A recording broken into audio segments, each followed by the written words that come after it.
جب سے پاکستان میں یہ کرونا کی وبا داخل ہوئی ہے تو الخدمت فاؤنڈیشن نے جس طرح ملک کے دیگر حصوں میں سرگرمیاں شروع کی ہے اس کو کنٹرول کرنے کے لیے اور لوگوں میں آگاہی مہم پھیلانے کے لیے تو ہم نے بھی یہاں واڑی تحصیل میں یہ سلسلہ شروع. ہمارے لوگ زیادہ تر ادھر لاہور میں وغیرہ میں مزدوری کے سلسلے میں ہوتے یا باہر ہوتے پشاور وغیرہ میں, تو وہ جب آتے تھے تو راستے میں لاک ڈاؤن کی وجہ سے ہوٹل وغیرہ بند تھے, تو ان کے لیے ہم نے خوراک کا پروگرام بنایا.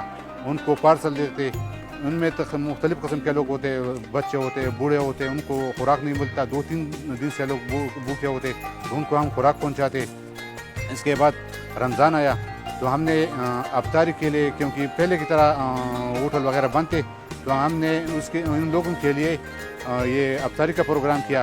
ادھر واڑی کے نزدیک ہوٹل ہے DFC کے نام پہ, تو ہم نے تقریباً آج 18واں رمضان ہے, تو ہم نے سٹارٹ سے شروع سے ادھر لوگوں کو فری افطاری دینا شروع کیا.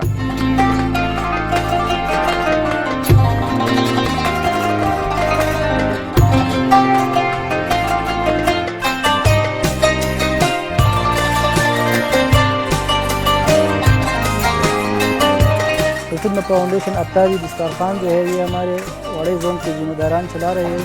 یہ تقریباً پہلی ہی رمضان سے شروع ہوا ہے اور یہاں پر تقریباً ہر روز 200-250 تک لوگ اس سے مستفید ہو رہے ہیں. اس کے علاوہ انشاءاللہ ہمارا ارادہ ہے کہ یہ رمضان کے آخر تک ہم چلائیں گے.